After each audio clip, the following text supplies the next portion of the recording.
Mel, get up. Oh, is it? Oh, I'm sorry. Hey, thanks for joining us tonight. This is a sketch up with Mog and Mel. Yeah, so don't go away. We'll be right back after this break.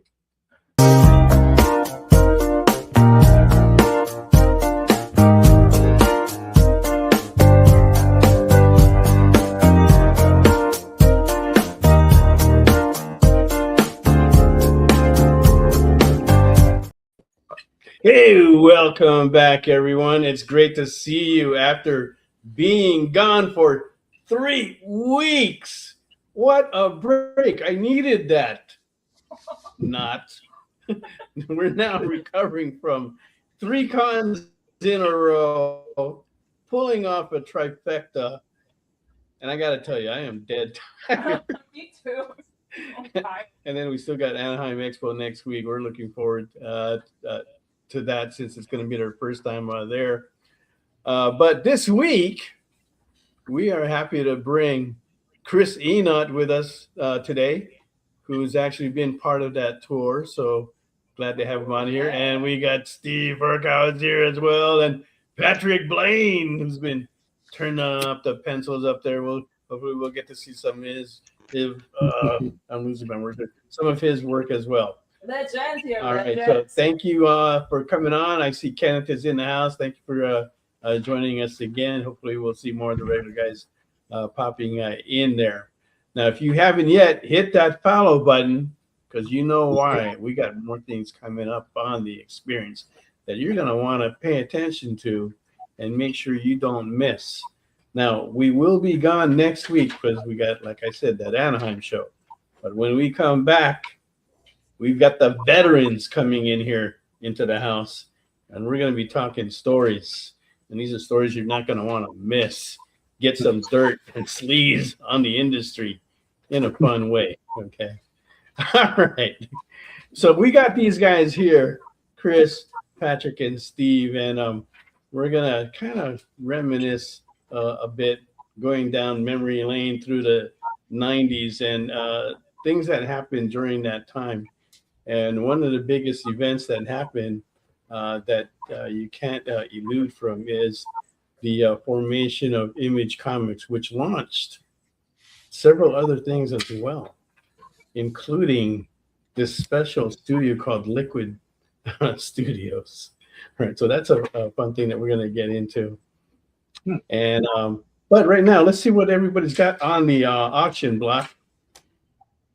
That way we know. Get back on track here. Let's start with Mog. What do you got going on, girl? Nothing. Usual answer. She's got, oh my God, it really is a total blank there. But the good thing is she's got the Zatanna logo on there. So at least we have an idea of what she's going to be working on. All right. Now, what kind of Zatanna that's going to be, that's what we're going to have to wait and see. All right. Chris, what do you got, buddy? I'm working on an absolute Poison Ivy, and now that I've seen her outfit, I'm not sure if that was a good idea. Yes. That was way complicated. Right, and she's so ugly. I don't know what I was thinking. So when you said that, Poison Ivy, I thought, man, I know we got 2 hours, but that's still a lot to put in there. So am I allowed to ask questions at this stage? I don't know. Okay. And that's on a 9x12. Yeah. Color. Sorry, yeah, 9x12. Bid at $250. Okay. So if you want to get that started on the block, go ahead and place that bid on the in the comments. And I didn't mention, but Mog's piece, the Zatanna, is going to start out at $150. Okay, so we got that in there. And next, let's see, what does Steve have brewing? I'm working on a Emma Frost. I started this. This was a commission that I started for somebody last year, and I did 3 sketches, and he did not pick this one. So I figured I did it. They were just like really rough thumbnails. I figured I would finish this out. And the other one was painting. This one's just going to be a pencil drawing. So 11 by 17, starting at a big $100. Wow, bargain. That's a super bargain. And he's doing it on 11 by 17, the biggest one in the room. So you're gonna get this piece and go big. Hey, I'm a cheap whore. Just for the love. That's good. I guess I don't All feel right. so bad. Now Patrick is not drawing anything on here, so he's going to be contributing to the conversation, Yes. right? But do you have anything that you want to share with us that you're working on, Patrick? Yeah, actually, I'm working on. I'm actually doing a lot of stuff right now. Mostly, I've been drawing comics for Comics Elite, which is Sean Hudachko's company. Oh yeah. Yeah, great guy. I've done like 3 books for him. None of them have come out yet. But on the side of that, I'm working on a creator-owned thing, and I have. I can show you my iPad. I don't know how this will work on the screen, but this is like the creator-owned thing. So it's Cool. called Zero. What the heck? That's a coming out on a Kickstarter. Yeah, it's going to be Kickstarter probably in the fall, maybe, but you know how those things go. It might be the winter. What's Here's- it called? What's it's it called? Zero Hellslayer. Here's like the first 2 pages. Okay. Yeah. You do Right on. some incredible, awesome Nice. work. Is that the original? Is it original? It's I draw digitally now, so this is digital original. So Damn. all that detail. You just really cover up the page there with all that stuff. but yeah, Mark Sylvester, whenever I was in the studio with Top Cow, Mark Sylvester would always tell me, he would come at my work with like an eraser, and he'd start erasing. You don't need all this stuff, and I learned a lot from that, but it clearly didn't stick that well. So And this is coming from the guy. If you look at his pencils, you Right. know, his recent stuff, especially, man, his Batman Joker was a crazy. yeah. So, how did you get into Image? Was Top Cow your first stop? No, I actually entered.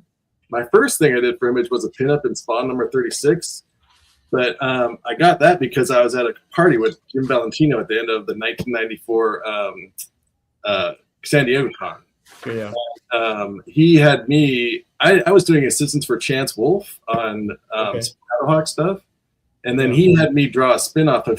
He had me draw Shadowhawk number 15, which co-starred some characters called the Others. So he had me draw the series The Others when that came out. And that was like 1994. So that was my first stuff, and I didn't join Top Cow until 2001, and I was just like a pencil intern there. So Wait a minute. Hmm? 2001? yeah. Did No. What did you think? I thought it was, wasn't it? I thought it was more like 90, 97, 98. I came down and visited when Jason Gorder came down and joined in like 1990, might have been 96 or so. Okay. All right. That is- I think that's what I'm thinking of, because I remember seeing you there like way before 2001. Yeah. It was in the promenade when you were on the Santa Monica. Yeah. But that was a wild little experience that you guys had the like a condo for artists that couldn't afford their own places. Yeah. And it was just a flop house of just sweat and ink. I went there once. Randy Queen was there for a while. Yeah. We were working on something, and I went over there, and I was just like, I'm out of here. The amount of people, young, sweaty, that went through dudes. the amount of people that went through that condo is amazing. Oh yeah. And the number of people, the artists, and the stories that came out of there were incredible. Yeah. And, we'll see what comes out of this. All right, so jumping to you, Steve, how did you get into all that? So let's see. Going back to, I think, 90, 92, 93. I was friends with Scott Clark. Okay. In LA, we had a little, little comic group. Don Ensign, Ralph Miley, Charles White, Scott Clark, and we were doing our thing. Scott got hired at Homage, which turned into Wildstorm, and so we used to go down there and see what was going on. And so let's see, Scott, I was doing airbrush color at the time, so I got in there doing color guides, and then that kind of fell apart, and I met Brian Haberlin and got work at Top Cow in 95, I think. Okay. And so I was mainly in the color department there for a few years, and that's where I got started. That's where I got started in comics, but I was doing illustration before that. I got a degree in illustration. I was working as an illustrator, but not making a ton of money. And it turned out that coloring comic books was where the money was at, weirdly. Back then. So I did that for a while. It was fun. I learned a lot. Got to hang out with a lot of really cool guys. But there was kind of a glass ceiling there, and I got to the point where I wasn't going to progress, as an artist, staying there. So I moved on. Since you knew Scott Clark and he went to Wildstorm, how did you decide to go to Top Cow instead of there to Wildstorm? Well, I started at Wildstorm. Yeah. Okay. Yeah. So I started at Wildstorm. I worked with Scott on Stormwatch, and then I also worked with Matt Broom, also on Stormwatch. Funny story. Matt tried to get me fired. Really? Oh my goodness. What's going on there? Feel some dirt, man. Well, so I mean, for real. Fortunately, the editor there, I can't remember his name, said, "Hey, you need to come down and communicate face to face with Matt." So I went down, and basically what happened was he was judging my color work based on the digital colors, and at that point, I was doing marker guides and then sending them to Wildstorm, and so the books, they didn't come out anything like what I was doing. So I took my guides down there and showed them to Matt.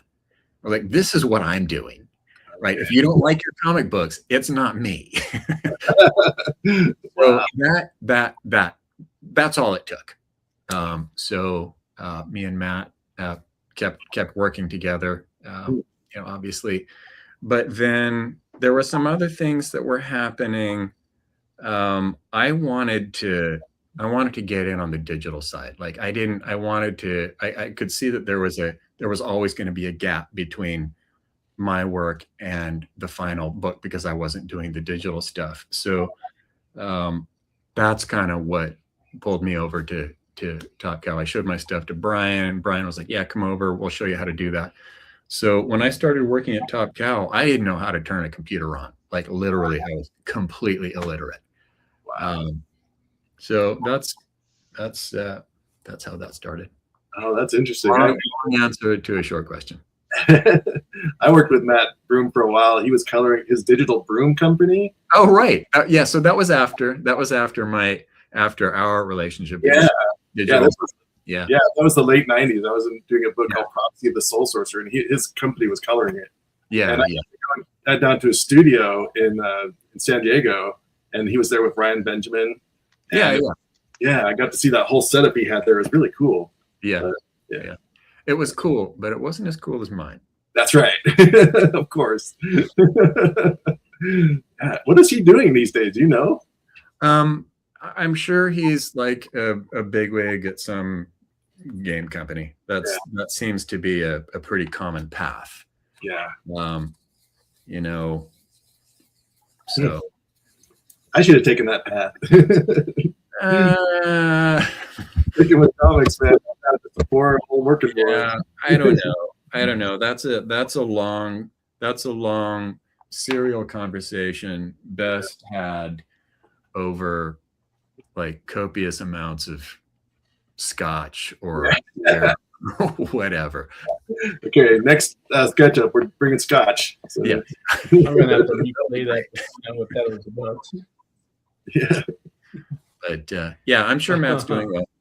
But yeah, a lot of that, you know, a lot of the guys from that generation ended up in kind of more management positions, and I did that. You know, I was a art director for a long time.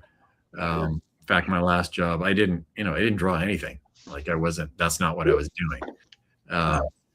But yeah, so that's crazy. I don't think you missed your calling though, Patrick. Well, we'll see. Hopefully this Kickstarter thing goes well next time. My last one didn't do so well, but I learned a lot of lessons what not to do. So yeah, that seems like I don't know, Kickstarter. It seems like everything's going to be great, but I don't see a lot of them that are. I feel like a lot of them are just a lot of hard work. Oh yeah, like you really have to know how to do it. Yeah, I always say that doing Kickstarter is an art form unto itself. Yeah, it's marketing, it's self-promotion, it's all that stuff.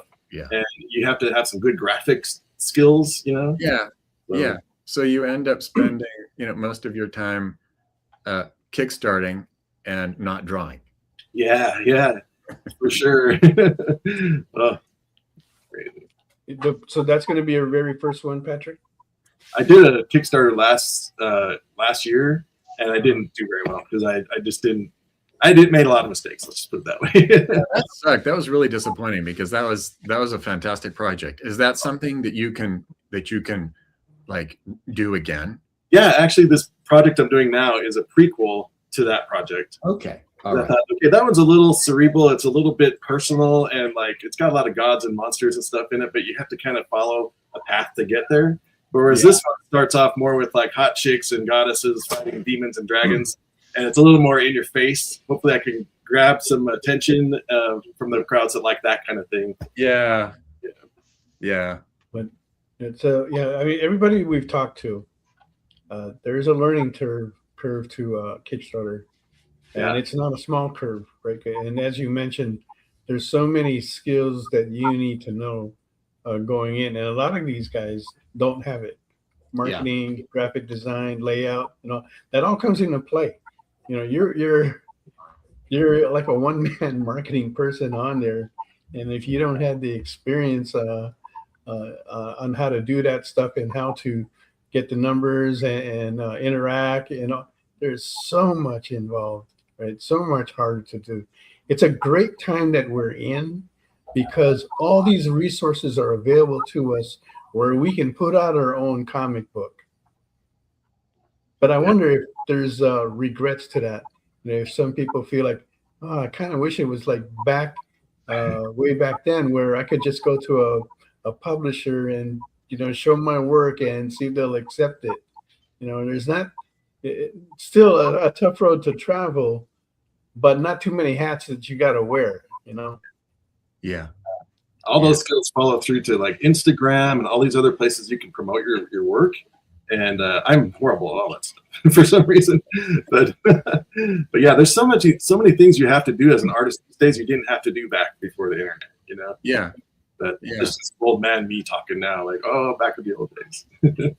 Right. Yeah. And it's like Kyle said, if you don't have the skill, you can hire people and that's going to cut into your profit.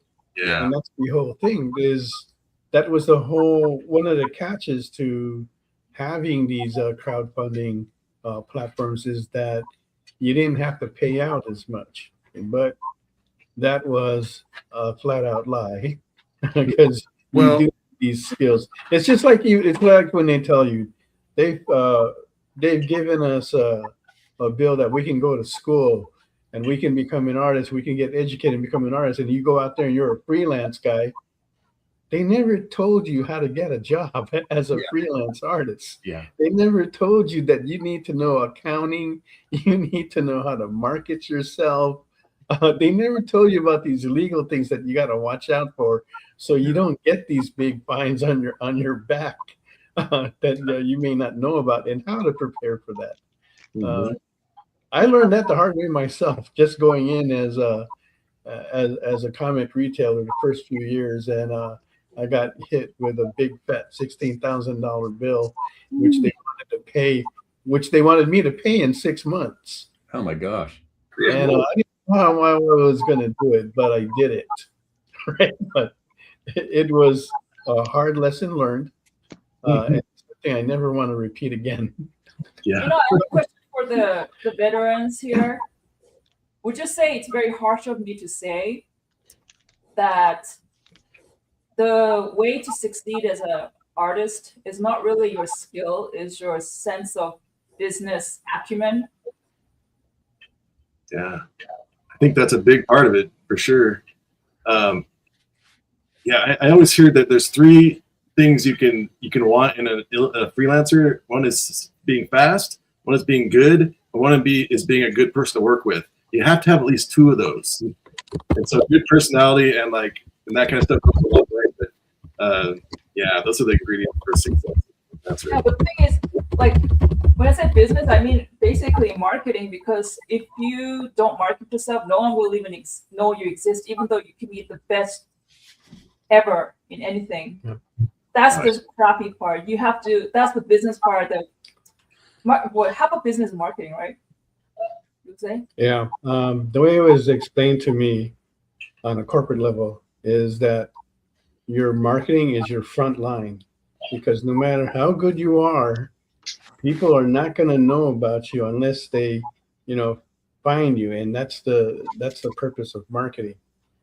And then the most important thing that comes after that is your accounts receivable, your accounting, right? Make sure you collect those payments and everybody pays on time, because it's easy to provide the service, but it's hard to collect the money from people that owe you for that service.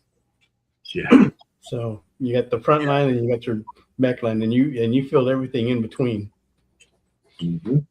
Yeah. So Mog, the other side of that coin is, and got to be careful how I say this, but the other side of that coin is that you get people who suck balls. Who are successful. That was the delicate way. And it's been this way since the dawn of time. It's like it was the same thing.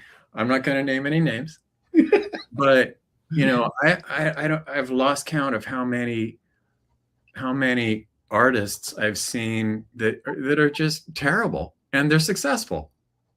Yeah. It's like, so, I think it's that thing where, why are you doing art? It's like, if art is just a means to an end, if art is just, a means to, create content so that you can, get followers, then, you're probably better off doing something else. Yeah.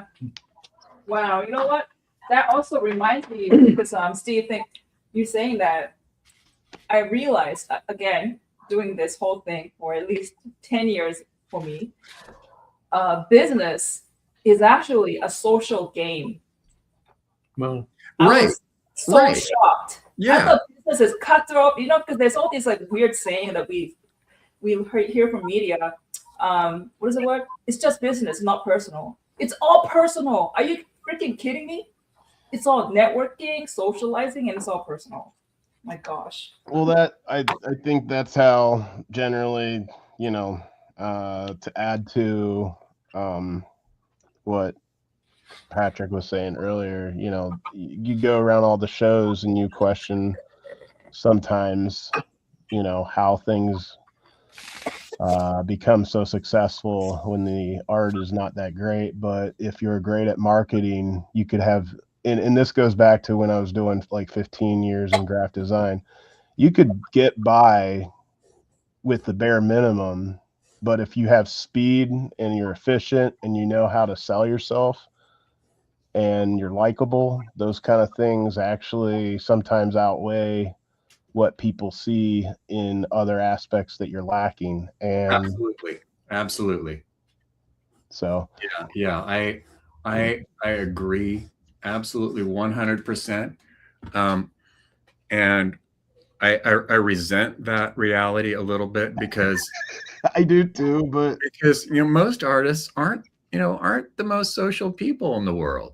no, that is You know, we're weird, introverted nerds. well, until you go to a con, everyone comes out of the closet, like, or not out of the closet, out of the, like, you get That's okay. like, You can say that. That's yeah. Everyone comes out in their personality when you're at a convention because we're all the same. So you feel much more comfortable, I noticed. Yeah, and that's the beauty of those shows. Yeah. Like, everybody else, introverted, but we're extroverted in certain aspects. Right. Everybody at those shows is like letting their freak flag fly, you know, with their cosplay and all that stuff. Yeah. So you just feel like you could be yourself and just feel like you're with your group of people, you know? I like that. Mm-hmm. I'm not sure what to say. Let's go back to Not sure what to say. Don't say anything. I mean, I'll admit, you know, and it happened even this past weekend. You know, I wouldn't say it's necessarily jealousy or anything like that. It's, you know, it's interesting, you know, you look at whether you've been doing art all your life, you get out, you know, in my situation, I got out of it in a time when, you know, interns weren't paid because we didn't draw stuff that were the people. And so I got out of it and then came back, you know, 15 years later. And what I remember and what it turned into in, like, you know, what is it, 2011, 2012, 2013, somewhere around there, it was like a night and day, because all of a sudden now everyone coming out has to be, you know, a social media influencer as well as your own marketing guy, with also you got to be able to sell yourself and then promote yourself and be your own rep, you know.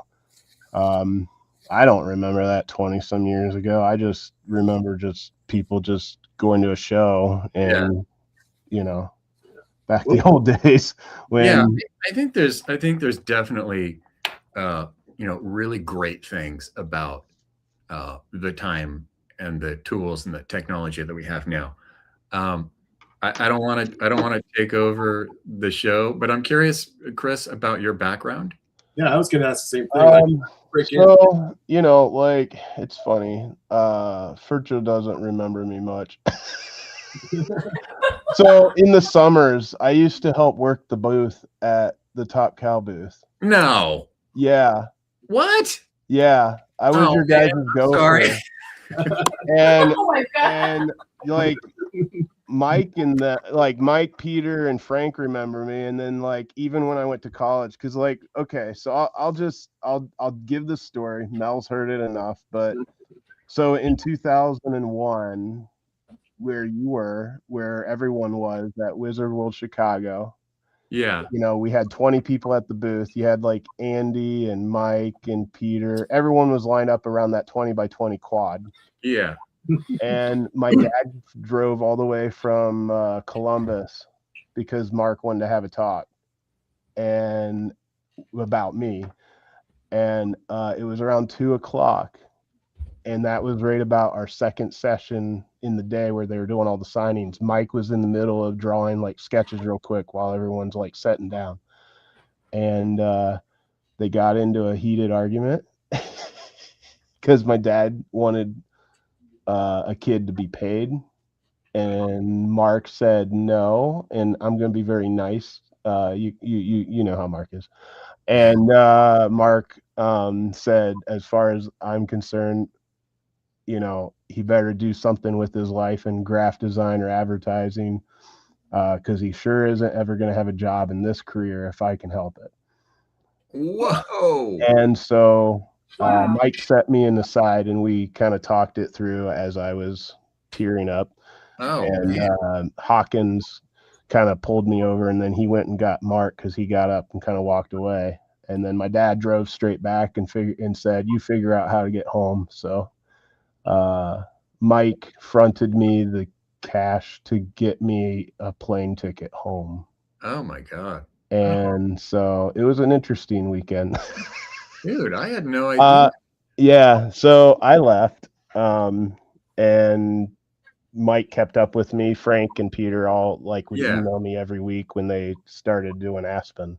Yeah. So Mike kind of said, well, you can't draw a lot of, you know, you're not very good at humans. So in like 5 years, he basically, while I was doing graphic design, and I could do art, so I didn't want to dual major, but so I just did graphic design, and then Mike would just hit me up and be like, hey, and I'll never forget the first email. He sent me a message. And he sent me a picture of a hand. He goes, I want you to do this pose in 50 different angles. And when you get back to me, I'll send you something else. And about 5 years later, he kind of like worked his way in anatomy with me. Okay.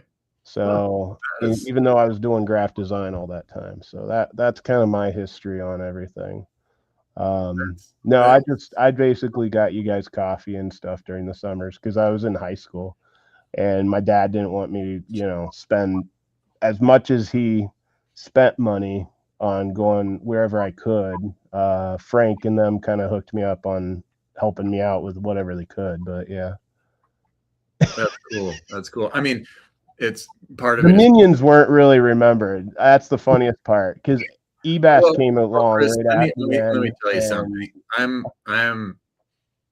I am deep into my 5th decade, and my memory, like I can barely remember. It's okay. a month I'm ago. not upset about it. It was hilarious when Mark at the 20th anniversary in Chicago forgot all about it, and Matt invited me since I was over at C2E2 anyways, and so he invited me to dinner, and I'm sitting there with like 8 people, and Mark's just like looking at me the strangest, longest way, and he goes, "Enoch, right?" I go, "Yeah." He goes,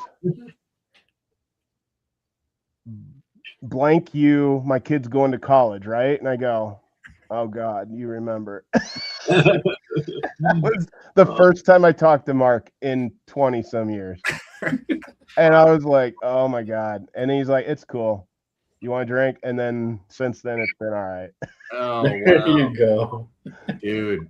That's a Well, story you needed to hear, and I'm Yeah. glad you got it out. Yeah, it's We'll one of hear those more of moments. it. Mark has been awesome ever since I've seen him at shows lately.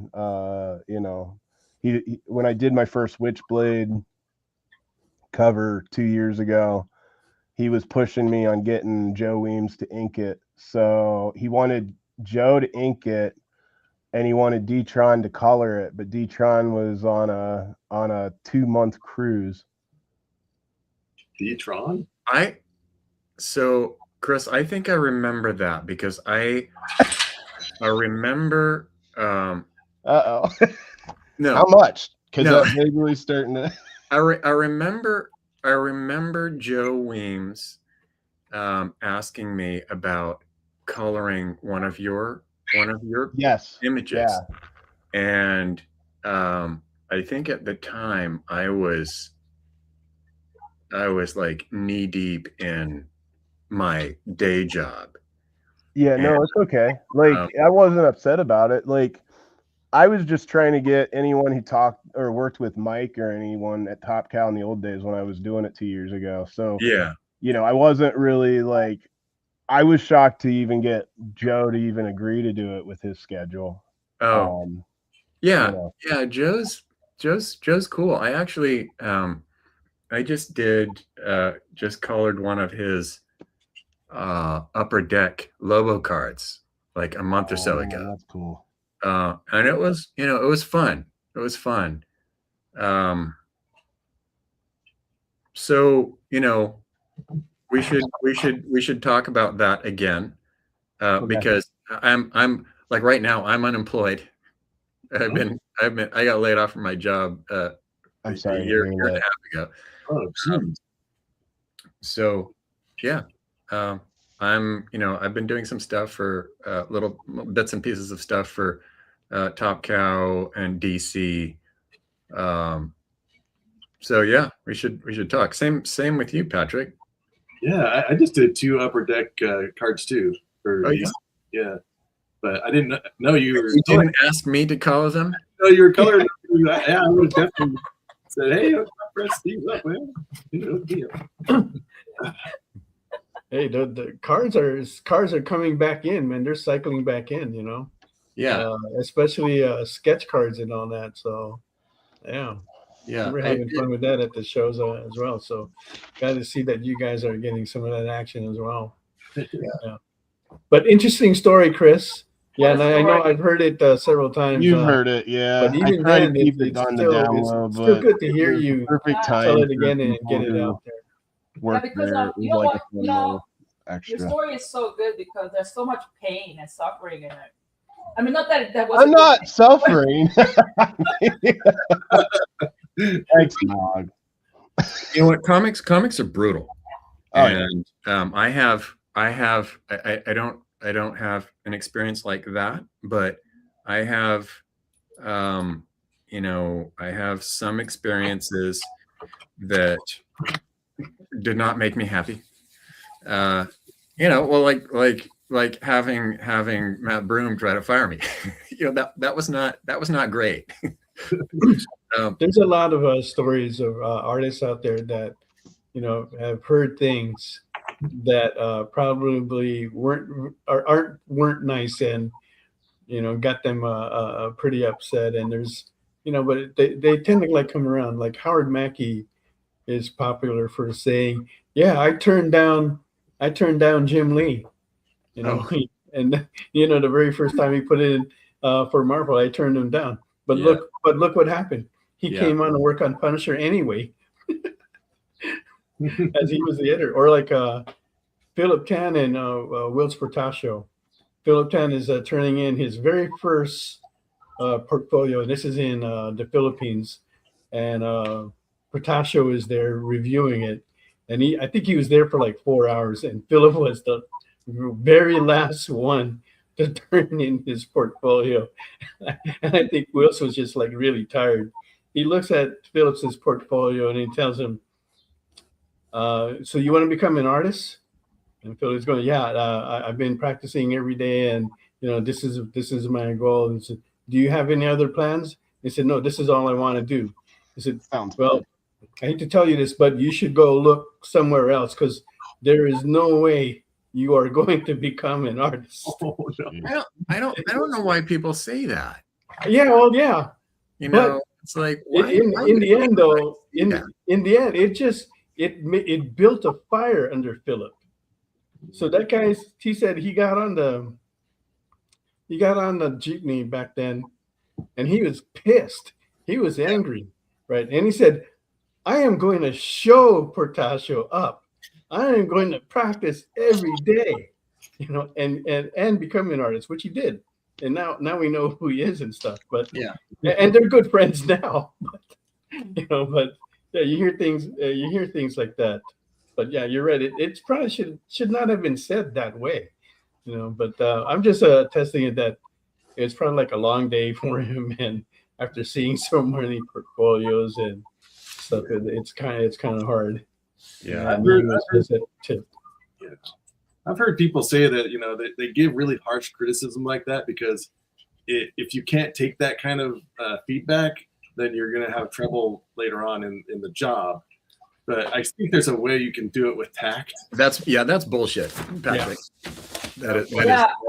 I agree, because I have other artist friends who brag to me that they say those things. Yeah. And secretly inside, I'm really judging them. Yeah, it's not necessary. You know, it's at that point. Why would you?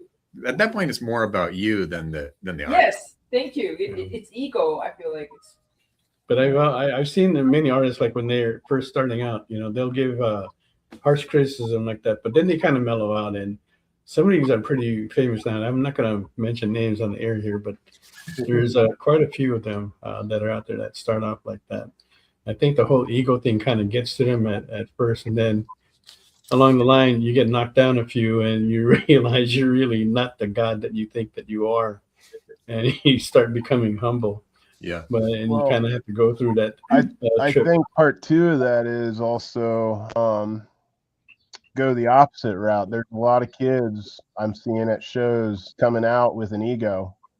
Yeah. Like, they know everything. They don't want your advice. They'll tell you to, or they'll, and I've had weird experiences where, 20 years older than them, and they're telling you basically what you're doing wrong, and that's why you're not doing so well. And it's hilarious to see stuff, because these kind of people aren't going to last very long in the industry, because we're only basically less than 6,000 people in this entire career that work today. That's short people that everyone. I try to stay at panels a lot when people ask questions about, what advice do you have for people? One of the biggest things I always tell people is check your ego at the door and walk away from that if you have a problem. I mean, that goes for every industry, but man, there's so many kids coming up to the table and be like, look at my stuff. I can do just as good as you. I'll work this and this and this. And it's like, okay, but asking them questions on how they can improve their, whether it's anatomy or other art aspects that they're lacking, they give you an attitude and say, you don't know what you're talking about. And it's hilarious to sit there and watch that. I mean, we can only do so many panels. We can only teach so many ways. And I just always tell everyone, go get Bern Hogarth books, whether they listen to me or not. And I just let them be them, because at that point, there's nothing else I can add to the discussion at that point. Yeah. I always love Bern Hogarth too, but the first guy that was mentoring me hated him. So he said, go get Bridgman. And he actually sent me a Bridgman book. I was like, oh, okay, I guess this is how we do the basics. It was really good. So I still love Bern Hogarth's art. I think any book, any way that can get you better or get you to advance yourself, whether it's a skill or just knowledge, always works. I always listen to other people write it down at I'm one of the few people that actually record all my sales in a ledger that started from, like an actual column ledger. And anytime I hear advice or anything, and Mel's seen it and Mog's seen it, my ledger's with notes everywhere, because I am hearing things. And I'm like, oh, hold on, let me get my ledger and write all this stuff down, not get my phone, which is next to me, because I don't even think of that. But yeah, I take any advice, people. It doesn't matter what it is. I mean, if we can't take it, then, that's a problem as well, because we're always able to learn. I agree. A true master is somebody who don't think they're a master and they keep trying to learn. And have you guys ever seen this where it's the opposite, where a lot of guys, they start very egotistic and arrogant and really mean, right? Mm-hmm. But then they succeed, and then suddenly they mellow out. It's like, hey, let's be nice. Have you seen that the other way around? There are many examples of artists that come into this industry strong, ego, and some of them are even really, really good. Okay, but if you watch them through the years, they've learned through their mistakes that kind of attitude doesn't stick, because there's this thing about when they say be careful meeting your heroes. Well, that's the reason why. No, I mean, you meet them and you realize this guy's a jerk. No, then you lose your support. They don't want to buy your stuff anymore, even though it looks so freaking good. Okay. Yeah. And And I can name a handful of people that went through that just off the top of my head, but we're not going to do that. But I've seen it happen so many times in this industry. No, I feel like when you're beginning, you're like all gung ho and like all just like young, dumb, and full of whatever. And then, and then they're really mean because they're like, I have to be aggro. But then once they find taste success, like true success, then they're like, oh, that was dumb of me. I should have just been nicer. And then they become the opposite. Have you seen that? Yeah. Yeah, a few times actually. Yeah, I think the one veteran I always wanted to meet was John Byrne. But he's kind of infamous for being kind of a bit cranky. Yeah. So I'm kind of glad I haven't met him, but I still like to. Yeah, you name the artists, the popular guys from the 80s, from the 90s. They, there's a bunch of them that have gone through all that and stuff. They've gotten better through the years. Here's one, Neil Adams. Neil Adams, everybody loves his art, and then you try talking to him. If you're lucky, he'll be nice. Yeah, I met him once at a convention, and I was really interested in talking to him about his his expanding Earth theory. And so I got talking about that, and he was just chatting my ear off. It was really cool. But he was super nice to me. I didn't even tell him I was an artist. I just wanted to talk to Neil Adams. So yeah, he was cool to me. You got lucky. What? Neil Adams believed in hollow Earth theory? It wasn't hollow Earth. It was expanding Earth. If you look up on YouTube, Expanding Earth, Neil Adams, you'll find his videos, and he has these computer graphics that it shows it while he explains the theory. I think it makes a lot of sense because it's like stars expand, planets do over time. It just makes sense. And there could be hollow patches inside an expanding Earth where there's all that lore about that stuff. And I'm a nerd for that kind of thing. So imagine that, a nerd working in comic books. What? That's unheard of. I know. Yeah, that I didn't know. That I didn't know. So that's something new there. Yeah, I gotta check that out. Yeah, it's fascinating. No, I mean the expanding Earth I knew, but as far as Patrick being a nurse. Well, honestly, it makes more sense to me than nurse or nerd. What's that? Did you say nurse or nerd? Nerd. Oh, okay. No, I mean, I thought that he was a nerd. That's a different thing. Oh no, seriously, dude. Hey, but it's not surprising. There are guy nurses now. I mean, I can see Patrick being a nurse though. He's got a very nice face. He's very calming. He's like smiling gently, and you have like a Yorkie on the side. It's like, You have a. You remember Marlo Alquiza, right? You guys know who that is, right? Yeah. He's a nurse. He works full time as a nurse right now. So yeah, Nice. that's actually what he was doing before he became an inker at Image, and then fell back on it when things got tough in the comic industry, and has been there since. So yeah, he's still doing that. Wow. Oh yeah, Mog was a CNA too, just really? like you, Rook Piece. what, Rook Piece at a CNA? Yeah, he said I was a CNA. Wow, Rook, you and I were the same. Yeah, CNA. What was the $10 for Mog? Oh, because What? my pencils are so short. Ilya feels pity for me because my pencil is so small. It's like this small, and he's like saying, "Let's give $10 for a pencil." You're gonna take. Actually, thank you, because this is the only pencil I have that is like a 4H, and I was wondering how I was gonna buy. There's she has right now in the Amazon cart. In the Amazon cart, our Amazon cart, she has a set of pencils to order that's like $44. No, I don't. I think you just saw it wrong. Okay, well I just saw it today, so No. but anyway, it's in there. So I thought you put that in there to remind me to order that for you.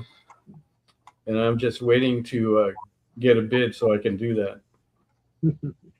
Thank you for your kindness and your pity. So I can draw. Thank you. Steve, do you ever ink your own pencils? Sadly, Yeah, I do. Yes. No, he's talking like Steve. Steve, actually. Sorry, either one of you. Really. No, Mog doesn't. No, she does. Did you What hear was what I the said? question? I'm sorry, I couldn't hear. Ask Steve if he ever inks his own pencils. He's a painter. You'd think that brush skill would just kick right in, you know? The answer is sadly, yes. Oh, really? Sadly, yes. Inking, I think inking is the hardest thing that a human being can do. Yes, thank you. And Really? I like the people who do it and who do it well. It's just like it's magic, you know. Yeah. I ink my own stuff, and it's always a struggle, and I always hate it. You know, I always hate it, but I do it. It's one of those things where I think I mean, we're always going to be our own worst critics, right? Yeah. So I'm used to, like, I've had stuff inked by Weems, guys that are really, really good. Yeah. And so when I ink my own stuff, I'm thinking, that's what I'm thinking. That's what I want. And I'm never going to get that. Yeah. Okay. But I enjoy the challenge. What I'm finding, Patrick, is that when I ink my stuff now, I'm trying less and less to do a lot of hatching, because that's where I fall down. I try to build the illustration with big black shapes, and then do a little bit of very short line hatching coming out of the blacks, because I can control it. But like the big throw lines, I just so hard. Yeah. So That takes practice. yeah, it does. It does. You You ever used to play hang out all those artists, and we're sitting at like Starbucks, and they got a napkin in front of them, and all they're doing is just practicing that hatching, long stroke, short stroke, long start, stop, all this craziness just to get it right. Yeah. Did you ever play with digital inks? No. Me? Yeah. Yeah, not much though. Like, not beyond some experimenting with Procreate, and then I've got a couple Photoshop brush settings that sort of semi emulate that process. So yes. Yeah, I keep meaning to switch to Clip Art Studio. Yeah, I know a lot of people use that. Yeah, and are getting good results too. I haven't tried it yet, but I think I probably should. Yeah, I need to do that too. So big time. Oh, I thought you said you do use clip art. No, I have it and I've played with it. I don't use it when I'm actually inking my stuff right now, because I'm like just a horrible old man who just, like, I get used to one thing, and it's like, if it's not broken, I don't feel like reinventing myself with a different program. I don't know. Maybe it's yeah. Well, I think that's legitimate. That's legitimate, because the reality is, new tools are coming out literally every week. Yeah. And if you're a tool freak, then you're just going to spin your whole career. You're going to try this, and you're going to try this, and you're going to try this. So you're going to do a lot of like lateral progression, and not like forward progression. So, my sense is, sure, keep an eye on the new tools, the new technology, look at what people are doing, look at the stuff that you like and that you think would fit with, your process, but don't fall for the people that are saying, oh, you got to do this, you got to learn Maya, you got to learn Blender, you got to use, Modo, you got to, it's just like, at some point you have to just keep your tool set, limited, and just haul ass in one direction with those tools.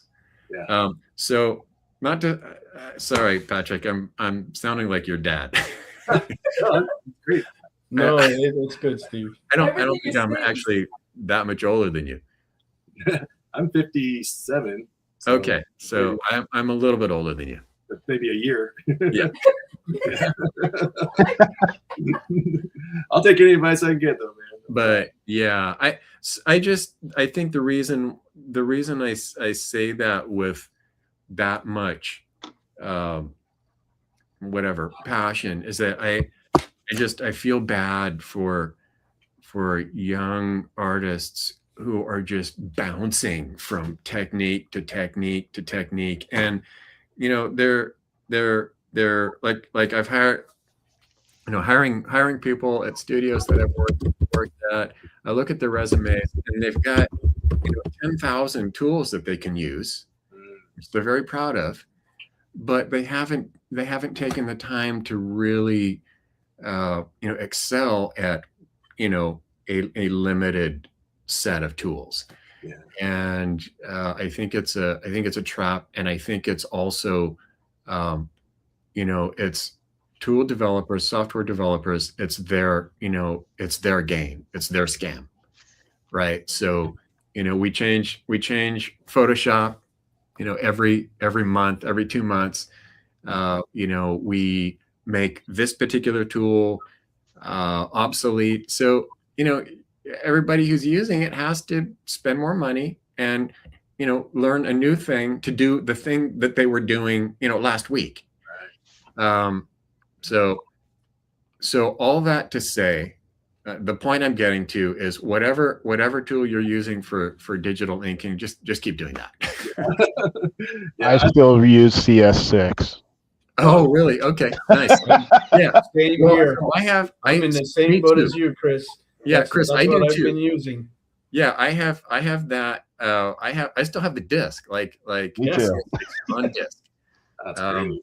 I have obviously I have a subscription too, but CS6 is my backup. Like I still use it on my my, what is this thing? It's not what's the old iMac? Oh, Yeah. Oh, See, wow. I'm using my last perpetual license from my graphic design days. We were, but when we closed down the offices in 2013, he gave me 6 licenses, Nice. and I am rocking a 2013. I'm a Mac Pro trash can like you wouldn't believe. Okay, my And- iMac is from 2013 too, so Yeah. we're dinosaur brothers. Oh, Mine we is are. mine's as well. like- My Mac Pro is like from 2012, but I replaced one that was from 2007 because it died on me, and I couldn't. That's why I had to upgrade from the old CS2 I was using because I had to put new Photoshop on my new computer. Well, oldish new computer. Yeah. But it wouldn't accept that old stuff. So, and they charge you for a monthly service now for Adobe, which drives me crazy. Yeah. So. Yeah. Steve, that really what you said, super cold. All your words, like it really resonated with me as well. Because when I was going through art degree, everyone was doing 3D. I was doing 3D too, and then I changed to 2D, and I just could not do it. So I just said, I'm gonna just do traditional. And all my friends, they all got into animation studio, of course. And they all kept saying, you should know Maya, you should learn this, you should learn this. And I tried, and I just could not do it. So I just always went back to traditional. Yeah. But look at me now, and look where they are, laid off. Yeah. Yeah, it's a scam. It's a scam. And, It is. and let me say this real quick. So you've heard of this thing called AI? So it's the same shit all over again. You got to do this. You got to do this. Well, actually, you don't. Just what you have to do is you have to learn how to draw. And Yes, and paint. so Yeah. to your point about 3D tools is that, like, I use Maya. I love modeling and all that, but it is it's a cheat. It's basically you are skipping a very important step, which is, learning how to draw, perspective, learning how to draw things from, 27 different angles. Yeah. And so, it's great. It's great. And there's a, obviously there's a place for it. But, anyone who says you have to do this to be relevant is only fooling themselves. Yeah. There, that's another message from Pastor Steve. But Steve, it's easy to say that, but do you know how hard it was to go against the Yeah. way of everybody? Yeah, I do. You're the only one who's saying the earth is round and everyone is saying the earth is flat. Do you know how Yeah. hard that is? Yeah, I It do. really is hard. You do suffer a lot. So Yeah. Okay, well, after a while, though, if you say it enough, you get used to it, right? So while everybody had moved on past Photoshop CS6, and I stayed on it, and I stood my ground and said, look, I don't need all that other stuff. I'm more simplified. I don't do as much as you guys anyway, right? I just keep saying it gets easier and easier, and people would say, oh, you really should move on. This is so much better, so much easier. Yeah, but I really don't find it that hard doing the way how I'm doing it now. Right. When it comes to new technologies and stuff, I mean, when I worked in advertising in video games and movies for about 10 years. Yeah.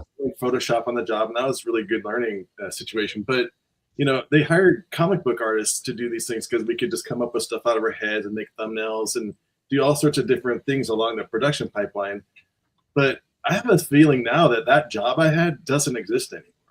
That position, because I now whenever they need an idea, they just use AI, at least to generate the ideas. They might do a full illustrated final, but coming up with comps and stuff, that was a huge part of the job. And I just have a feeling that this is getting harder and harder for us old artists to find positions in this new world when you're kind of that what you said is actually happening. So every third Thursday, supposed to be tonight, normally I meet with some of my old college buddies from graphic design at our college, not at our college, but one of the 12 that graduated opened up a brewery. So we always meet as a brewery, and one out of the 12, there's only 4 that are in graphic design still.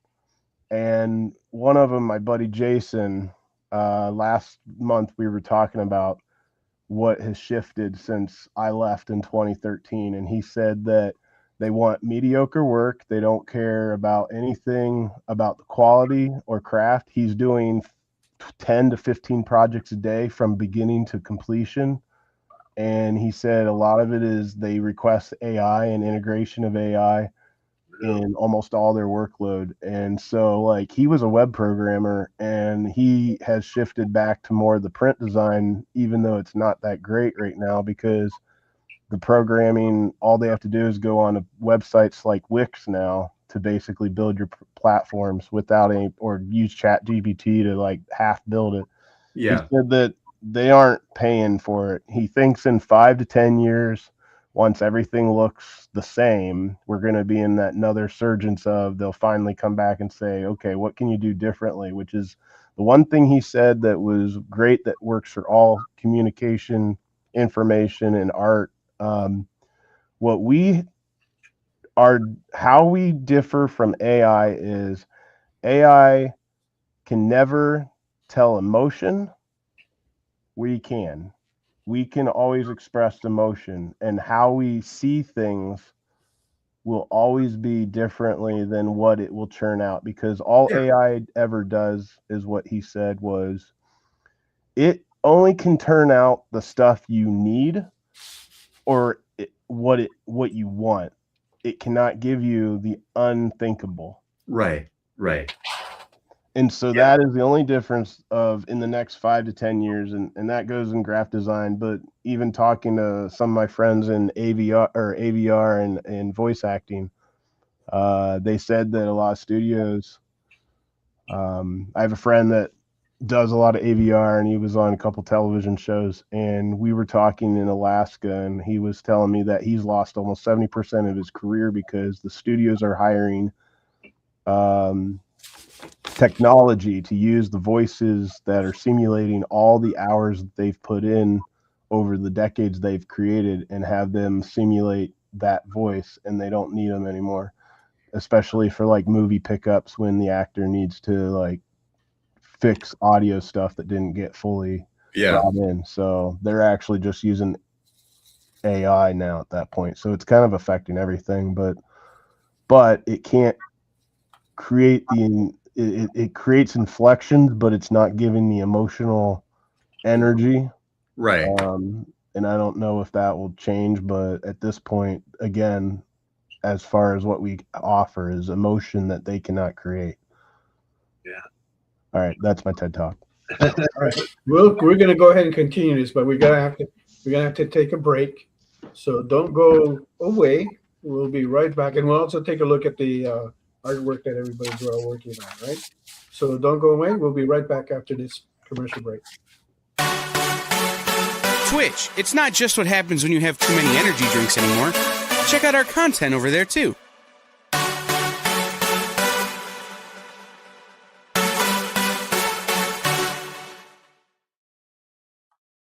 What's up, everybody? Producer Kyle here. Remember, right now, live on the explive.com, we have our Ben 10 exclusives number 1 and 2. It's Ben 10 number 1. First printing is by artist Jay Fosgett. We have the regular main cover, the Virgin full color art, the line art with trade dress, and the line art Virgin. Those are all available, plus the bundle, so you can get all 4 together. And then we have Ben 10 number 2. This is our ultraviolet Eric Canetti variant of number 2, which was an extremely low print run. Those are also available over on the explive.com right now. Plus, you can get this bundled with all 4 number 1s. So if you don't have a number 1, you can get number 1 and number 2 all bundled together. So head over to the explive.com. And remember, if you pick these up, they help keep the shows that you like on the air. All the money from these that are bought through the website go to keeping the experience running as it is now. So we appreciate it when you guys pick those up. Stay tuned for more announcements. We just announced earlier tonight, we're doing a number 3. So stay tuned for that announcement as we're legally allowed to say more, because I'll be honest, I'm not sure I was allowed to tell you we're doing a number 3. So we'll let you know when we know more.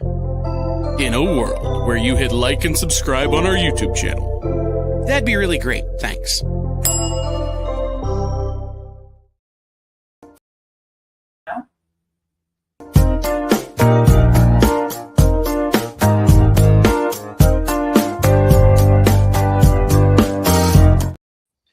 Hey, welcome back, everybody. Thanks again for joining us on SketchUp on this Thursday evening. In the house, we have Chris Enoch, Steve Fergai, and Patrick Blaine. And we're going to take a look at the artwork that they have going on for the live art auction. Let's start with Mog. It currently has a bid of 150 from our good friend Rook Piece. That guy's going to start a Mog museum pretty soon. Keeps buying her. You know, there you go. Okay, that's at 150. So we're looking for the next bid on that. And then next we have Chris Enoch, who is working on an absolute poison ivy. God damn. Well, it's coming out pretty good. Not as hard as you thought it was. Nice. I don't think that's looking good. Well, now I'm just making it up. So that's a good thing, man. The girl wears leaves. Close enough. Looking for a bid of 250. That is going to go to full color. So don't look for it to get finished today, but it is looking pretty sweet. If you want to place a bid on that, you can go ahead and do so in the comics. And then last we have Steve Go Big with 11 by 17 Emma Frost. Got an easy bid of $100. Looking for the next bid on there. Sexy. Jeez. Yeah, booty shot. That could get another bid.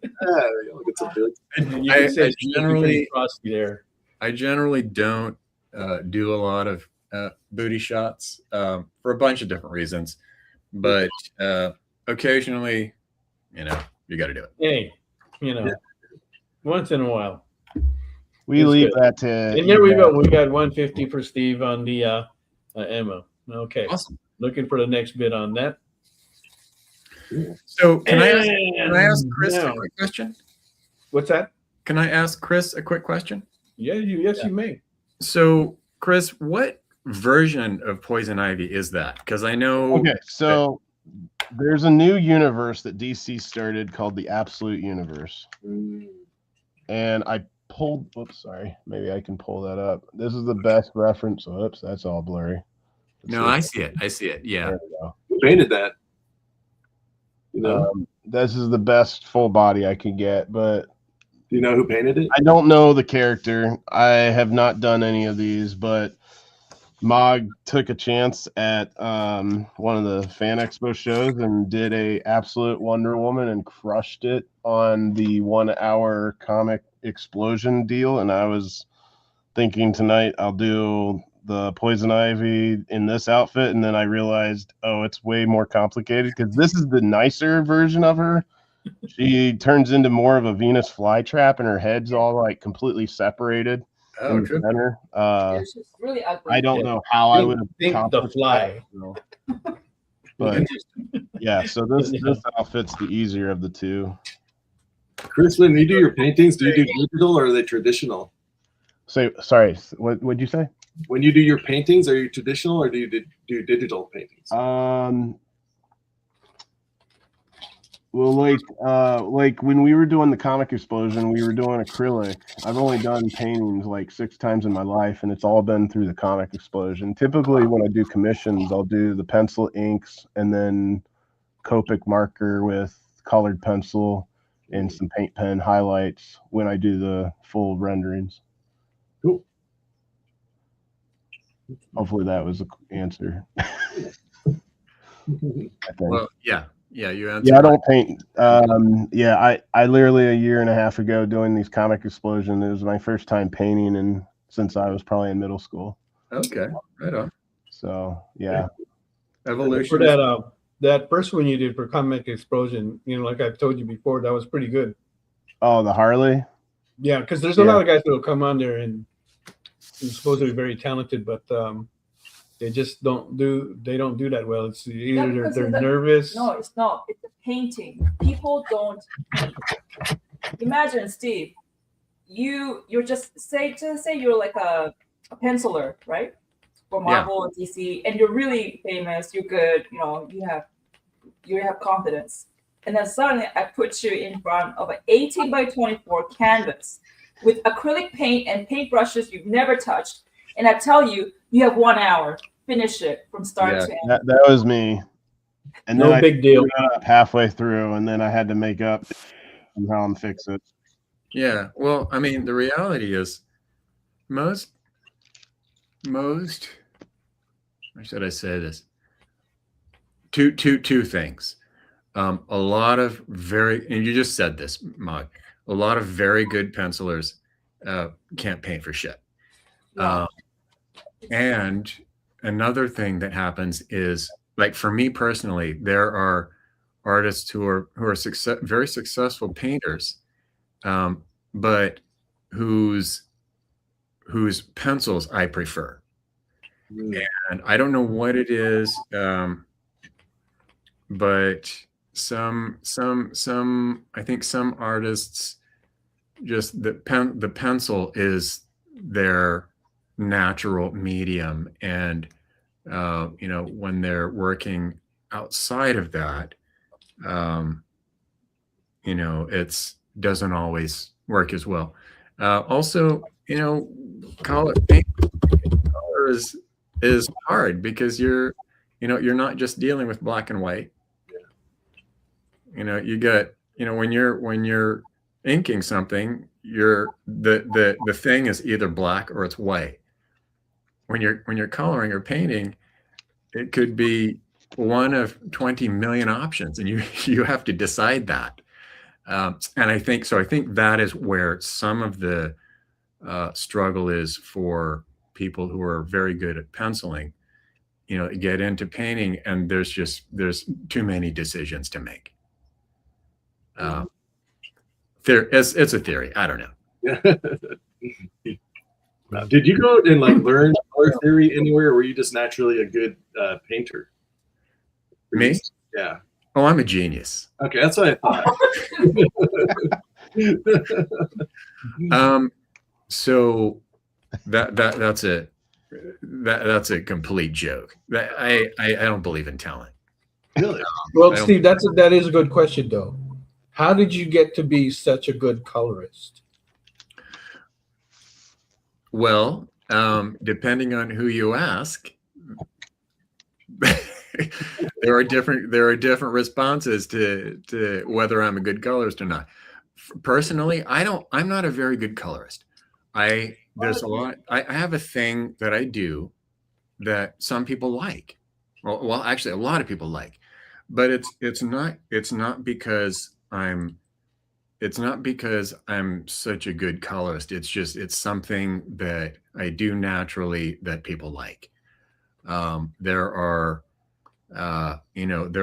colorists, in animation, colorists in comics who have a much deeper, broader understanding of, how color works and, color theory. My theory really is, if it feels good, you're there. That's probably an oversimplification. But so are you saying that you really didn't have to study color theory that much, that you just kind of knew how everything, how the colors work together and everything? I don't know color theory. I've worked with, like, every art director I've worked with, they'll say, just use triad colors. And while they're looking the other way, I get on Google and like, okay, what are triad colors? I know what they are now. I know roughly what they are now, but I have to remind myself, like, even now, it's like, what is the analogous color of red? So I think, to answer your question, my dad was a painter. He was an amateur painter, and at some point I got the bug to paint. He gave me his paint set, and I just started using it. And I think some of what you're asking just came from the pictures that I was looking at. So, for instance, I grew up with the Hildebrandt brothers. Okay. So those guys, had a very, very powerful, very deep not just understanding of color, but just a natural, very strong sense of color. And a lot of people don't like them because of that. But I think that's probably, Mel, where my color sensibility comes from. Also, like Michael Whalen, super colorful. Yeah. So that's not so much from, reading a book or going to school. Like, I got a degree in illustration, and my illustration teachers, showed me some things. But mostly it was just trial and error. It's just elbow grease. Wow. Did that sort of answer your question? Yeah, man. Yeah. It's to me, it kind of sounds like you just had a better sense of a feel for it than most other people that you can kind of, and it's probably from your early growing up years, hanging around your dad and seeing the colors, and it probably just kind of clicked in your brain, because, like, for the rest of us, we struggle through that to try and understand it and everything. And when people first look at color theory and they're reading all this, it's a big it's a lot to absorb, and there's like concepts in there that you're not used to seeing, and you're trying to get all that in, and you go, wow, this is how it really works. So Mel, another thing about that, like the color theory, that's exactly what it is. It's theory. And I think what happens is people come to color and they treat it like hard science, and it's not. It is theory. Like what's the main color theory that people use, like the color wheel? What's the color wheel? Mog, help me out. The RGB?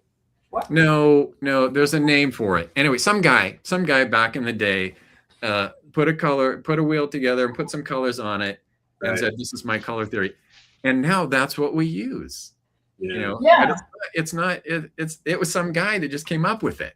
Yeah, So I don't think he was even a painter. I think he was some weird scientist. And you know what?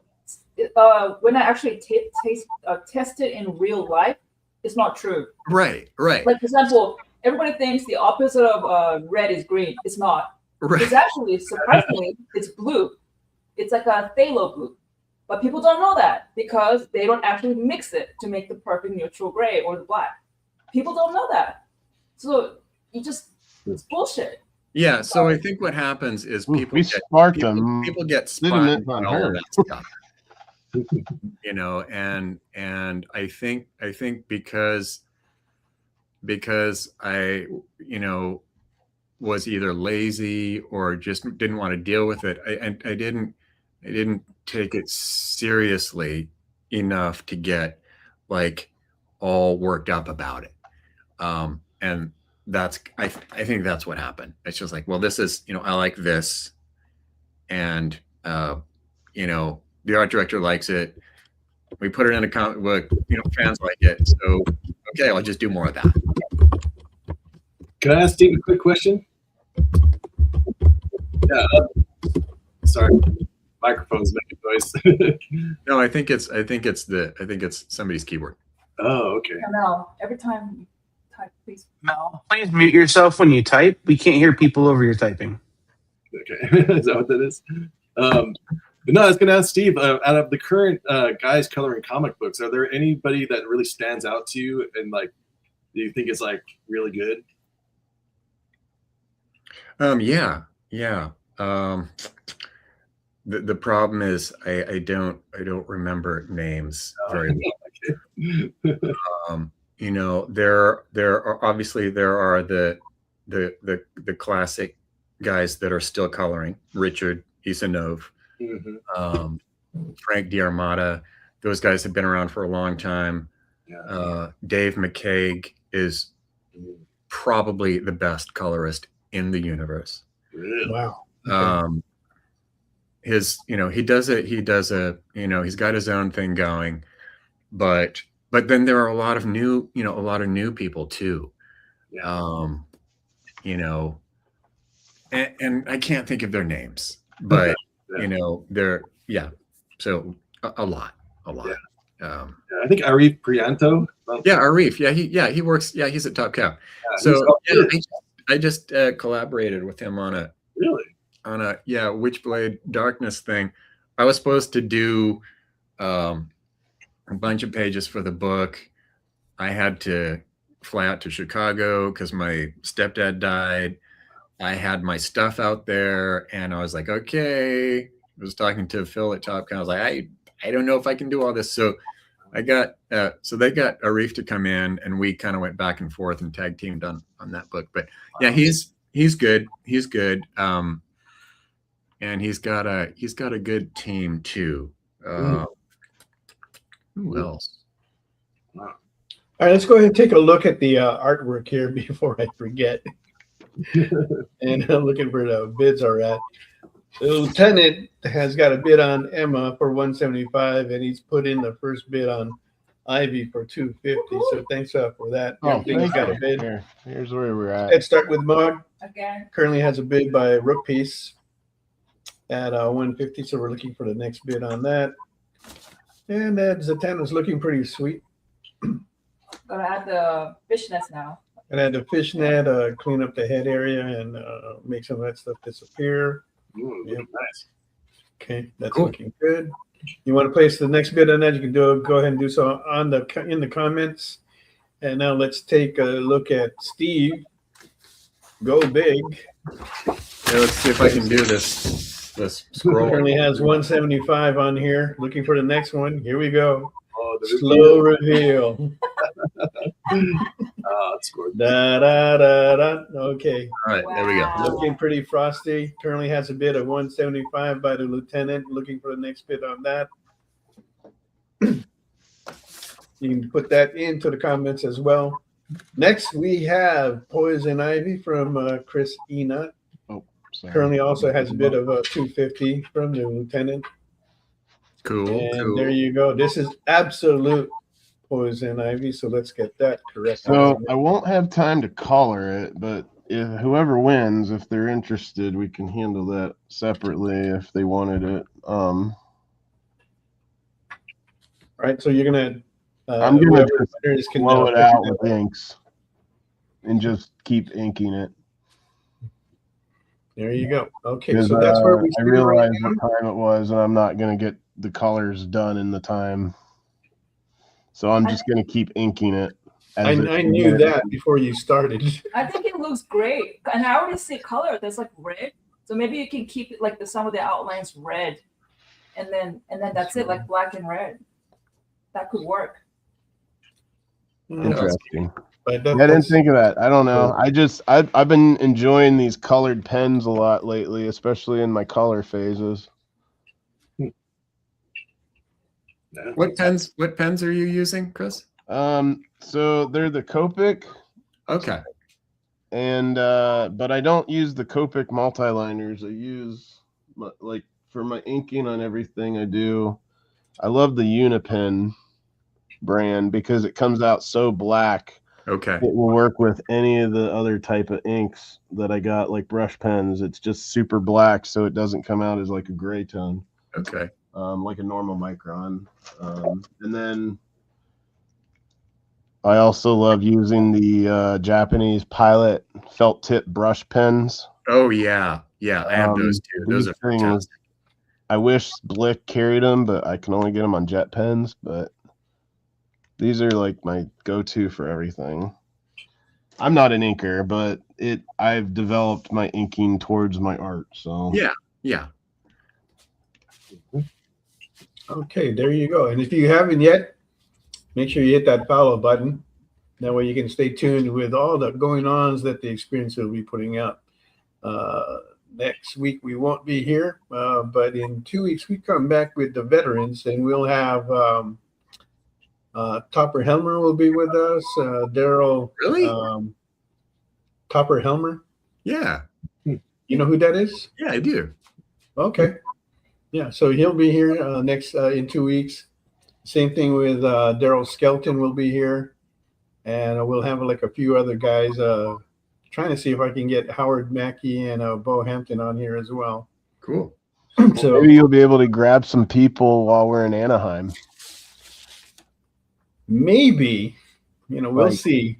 The problem with Anaheim is that because it is a fan expo show, it's pretty busy for us because we do so much there, and you know how that is. They got Comic Explosion that we're going to be in, and then we do our own SketchUp panel there as well, and then just trying to handle everything else that's going down during the show. Like this past weekend at Heroes, you were there, Chris, right? Yeah. I didn't get to go around as much as I wanted to, and the evenings were all filled up with the sketch and drawing and the art auction. So there's very few people that I was able to see, and I was hoping I would have the time because there's so many. Heroes is like the mecca for the artists. That's where a lot of artists go to. Where is it? Heroes Con in Charlotte. Oh, Charlotte. Okay.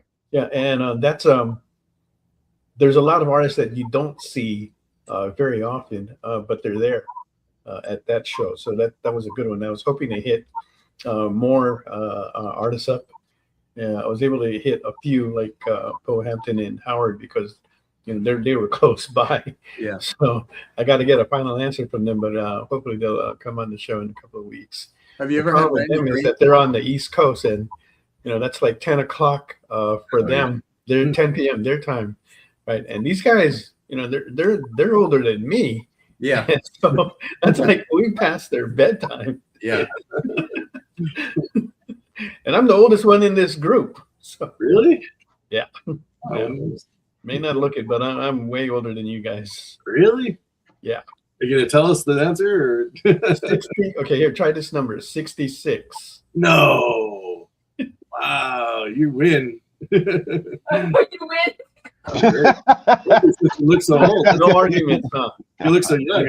So yeah, that's We were at a restaurant this past weekend, and they're taking our orders, and the waitress said, "I only need to see your ID if you're 50 and under." So everybody's ordering, right? And she comes around to me, "Okay, sir," and I go, "Okay, I want an old fashioned." And I said, "Can I see your ID?" And I go, "Really? You want to see my ID? You just said that you don't have to show it unless you're 50 and under." Yeah, can I see your ID? Nice. I said, "Oh man, okay, here He's you looking go." She looked at it and she's going, "No way! You look younger than these guys." That's some good living. There you go. Anyway, where were we? The secret is to yell a lot. You yell a lot? I'm just kidding. Don't listen to Moggy. Don't listen. Get out all the aggression. I live by myself, so my neighbors might think it's a little weird. I'll try. You can always yell at the dog. No. He's a good boy, though. He doesn't deserve yelling. Hey, Patrick, what's going on with your car? I kind of figured, Lieutenant, you were kind of close to my age. I don't know why. I just kind of like felt that. So there's the confirmation there. Yeah.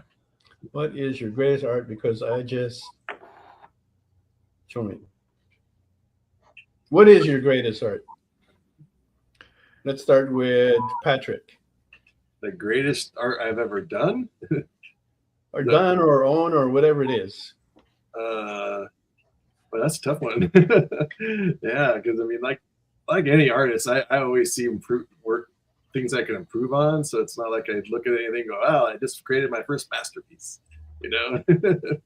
But so let's narrow this down.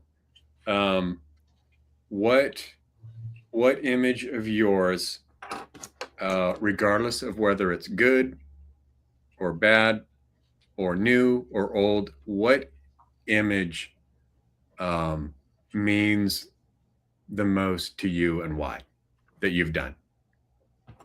honestly, I think it'd probably be that painting I showed you earlier, because it's a creator-owned thing. So it's like it's got all my heart and soul in it, and I've got ideas for stories for all these characters. And so when I look at it, I just see the potential for something. I just want to dive into that world and live there, Right, So, right. Yeah, that's So it's the biggest, clearest window into your rapidly vibrating brain.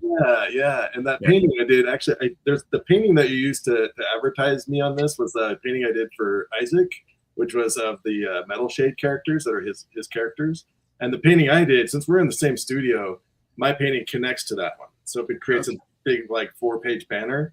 And then when we do Hex, the next issue, we do another 2 pages on the other side, which connects to the whole thing as well. So it'll be just this huge banner of just all the painted characters that I worked on. And so that's why I think I like that piece, because it's not quite done, but it's going to be a cool big thing when I'm finished with it. And who did you say you were in a studio with? With Isaac Bell, who was Isaac, and he was supposed to be here. Whatever happened to Isaac? I don't know what happened. I wasn't sure if he. Yeah, I don't know. I don't know. All right. Ask him. He's I know he's kind of like in the middle of a move. He's Yeah. has to get sold. Yeah. Yeah. He's got a lot going on. Yeah. Well, we'll try to get him back on again at some point in time, but we'll see. Actually, I'll show you the thing. This is something I just finished for Tyler Crookham. It's not very good Okay. painting for his book, Final Thoughts. Yeah. Cool. It's kind of getting washed out on this thing, but anyways, yeah. So that's the stuff I've been working on lately. But Okay, so Mog, what do you think is your best piece or that you like of your work? Usually 95% of the time, I don't like my work, but I would say recently one I did was a mermaid piece. That was, I would say, but then the one I keep, that's for myself and I'm never going to sell. I can show you guys. Okay. Yeah. It makes me happy, which is very rare. Your own art that actually makes you happy? No way. Yeah. Sorry, it's not me. Sorry, it's not me. It's this piece here. Oh. Oh. I like doing life study, okay? I'm guilty of I Oh, love no. What? I love painting nature. Yeah. I love Yeah, whatever. I see it's very realistic, no fantasy involved in there at all. Dork. I Yeah. love it. But That's great. it makes me happy, okay?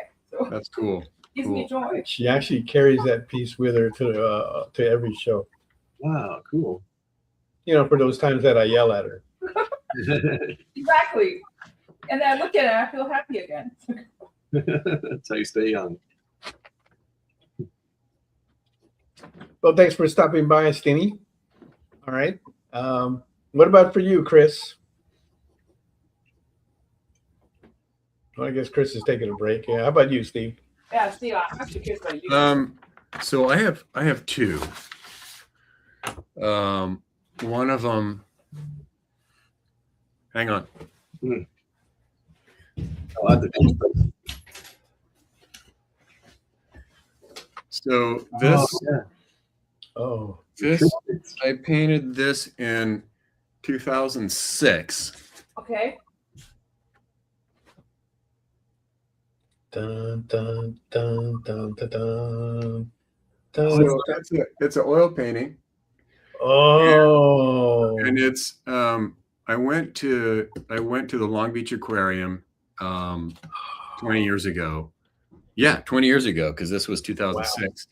And I took pictures of the jellyfish, and that was when I first fell in love with jellyfish. And I painted this thing in about 3 hours. It just came out. You know, it was one of those things where there was almost no thought. It was just like, here's the drawing, here's the color, here's the paint. yeah.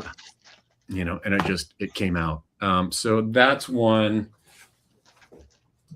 And then this is another one.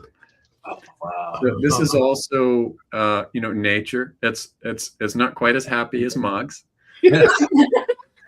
But it was inspired by parasites.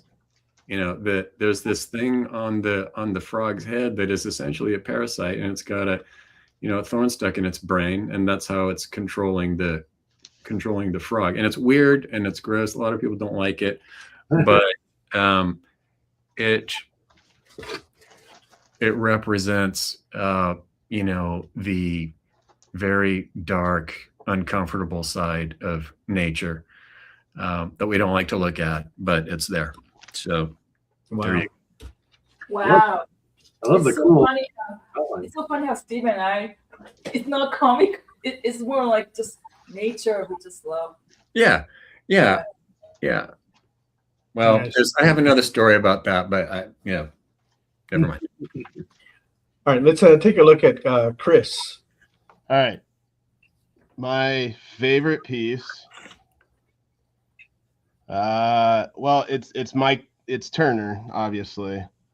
So, I had a vision going years ago that I'd like to collect someday because I can't afford people a lot of times. My favorite inkers around, So if I get something little inked by my favorite inkers over the years, that's all. So having Weems come in and do the Witchblade to me is by far the most important piece. This is my like favorite piece probably forever. That's cool. That's cool. I think is that the one? Is that the one that? Yeah, that was the one that we were gonna figure out. Okay. Did you ever get it? Did you ever get it colored? Who colored it? I colored the piece myself. Okay. Is that J. Scott Campbell? If you still want it colored, we should talk about it. Say what? If you still want it colored, we should talk about it. There you go. And then Is that it, right? because it's mic related, my first published piece in this industry, I got Frank Wow. and Peter asked me to Gorgeous. come on when they found out I got let go at my graphic design job, and so they gave me my first gig, and they showed this at San Diego's Comic-Con, which got me my work at Zenoscope and so Oh, forth. nice. That's great. So for me, it's mic related. But yeah, my favorite piece is the fact that I actually own an inks, like, because I only have a couple of those Top Cow black and white, like limited covers they did back in the day where they were like limited 25 or so, and they were just the inks. I got the Fathom, the Darkness, and whatever else. I made sure I got one of 25 at the booth. So Is that Mike or J. Scott Campbell? which one? That one you're looking at right there? This one? Yeah. That's my line art. That's his. Oh, that's yours. Oh God, that looks great. Wow, really good. And then I inked this one back in the day. That was me. Yeah. What? Those are great, man. You did that. I like that Whatever, one. Mel. I like that one. I'm going to bed. Good night. Good night. Love you. Bye. Peace out. Good night. So yeah, that's it. Like, I mean, I keep my, I got to do Conan a couple of years ago, so my first Conan, I'll never let go of that. But Cool. so I have my bucket list of things that I'll keep in my private collection because I don't know. Have you done a bunch of stuff for Zenoscope? Say what? Did you do a lot of stuff for Zenoscope? Let's see. I did over 150 covers from 2013 to 2020. Wow, that's a And lot. then, yeah. So, I haven't done anything in the last 4 or 5 years. They keep asking to have me come back. I was starting around the pandemic trying to expand out because, like, I had an interview in 2019 with Ricky at Marvel at one of the conventions, and he was like, yeah, you got to get away from those, bad girl books if you want to even have a chance to even get shown in front of the other guys. So that kind of like spawned the idea of, okay, well, let's start hitting my, what I could do. And so I did, like a Conan cover in 2019, and then moved on, trying to do anything and everything I could to just kind of expand it out, and then did this Conan when Titan came back. So yeah, I mean, but yeah, but I've worked a lot. Like you're working with Sean. I mean, we kind of like, I knew Sean before he started even doing anything in comic books. Like he and I and Ryan Kincaid would sit there and just doodle, and then he kind of started the live shows that everyone is used to seeing now. But that was back, 12 years ago. So it's kind of funny. Who is that? Say what? Who is that? Sean Adesco, and like as changing the way things have gotten to be as far as like selling yourself, like he would go to shows before he had a shop open, and there was like one night Ryan Kincaid and I were just hanging out, and we were goofing off and getting drunk, and we went live selling napkin sketches for $30 a piece. And then the next night we went live again to try, because it was the first week or two of Facebook Live being around, and then we started like just doodling, and people kept asking and requesting commissions, so we kind of started doing that, and that turned into a mind-boggling event for a while for us, but yeah, it opened up a lot of doors that, you know, getting introduced to retailers through that avenue, that was totally different than doing published work, because like retailers were watching it as well, and they kind of were like, never met us before, even though a lot of these guys, you sign books all the time, but they don't care about you. They Yeah. just kind of focus on, oh, what can I sell from that signature? And so Right. Sean was one of the early guys that kind of like put a stop and said, hey, pay attention to the guys who are buying this. And, you know, the same kind of retailers are buying these sketches from us dirt cheap and turning them up on eBay and everywhere else. But it was kind of opening the door of these guys getting to know the people that were actually buying it from them, because we had the information on who we were shipping it to. So it was kind of like one of those moments where it kind of created a new learning curve that led into what is very common today. Everything is retailer exclusives and stuff. But I think that doing it that way versus what, you know, like some of the other guys were doing, it was a weird learning curve at 30 some years old, trying to figure out, okay, what is this social media stuff, and how we can sell, you know, people artwork that never met you or know of you online, and then they just find you in a way that they would have never found you even at a convention. So it's kind of one of those moments where, you know, you're next to a big name like Mark Brooks at a convention. You might have someone stand there waiting in line looking at your work. It's the same kind of idea online, though. They just happen to be in a big room where a retailer like Comics Elite has, you know, 20, 30,000 people, and then in a night of a live show they might have 100, 150, and most of them never met you before, and they kind of find your art that way. So I find that that's probably a very humbling experience to have people sit there and wonder who you are and never experienced anything like that before. And as you working with Sean, I'm sure you've seen where people are finding you from there, even though you've been around doing so many things all these years, but they're all new generation of people not knowing anything. And then they find you in that little reel or whatever that popped up on their feed. Those are things I find very different, unique and humbling, but also interesting that we have to do. Anyway,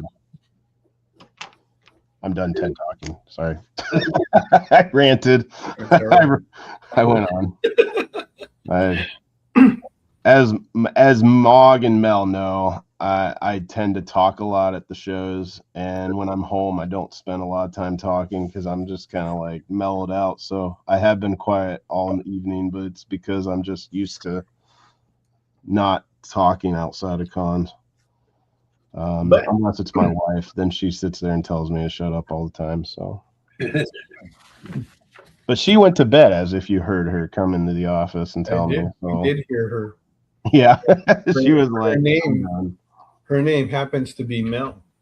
Yeah, Melody. Yeah. Yeah. She hates that name, but she'll be fine with anyone who calls her Mel.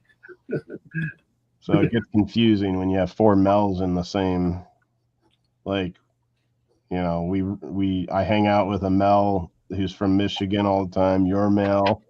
I mean, I can't imagine if we had all 3 of them in the room and then Mel Milton or someone. There was, I think it was in Calgary. There was 4 Mels at that show. Jesus. So you have to be careful what you said about each Mel, or else it get kind of confusing there. Hey Chris, like since your wife's name is Mel, when you talk to Mel, do you have this weird feeling of like love and affection just because it's brainwashed in you? Like, oh, that's my Mel. I mean, it's another Mel, but it's a Mel. Like, do you feel that way? Because that's how I feel. I mean, I have kids, so the love has disappeared for a while. No,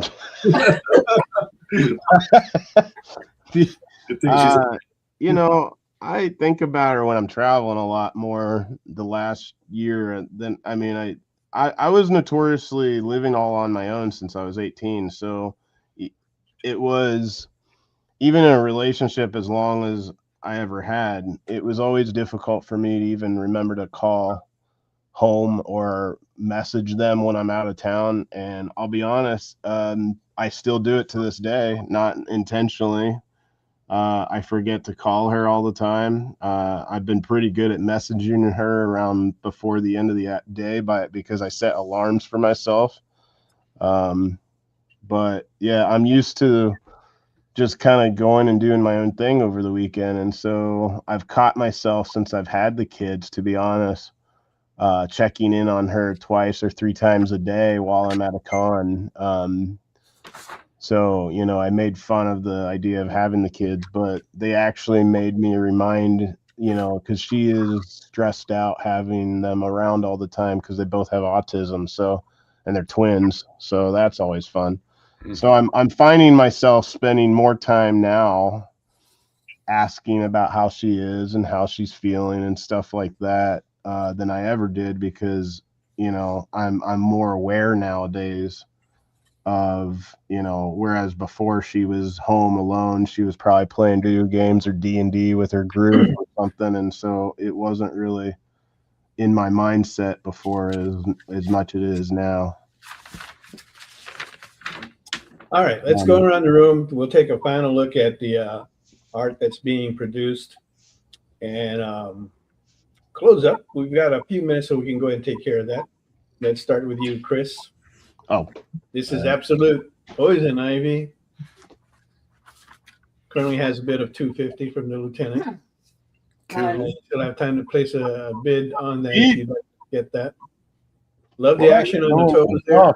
Oh, sorry. Got some nice toe action. Yeah. Thank you. And they all are little wigglies. Yeah, exactly. We like wiggling toes. And let's look at Mog, who's decided to go toeless.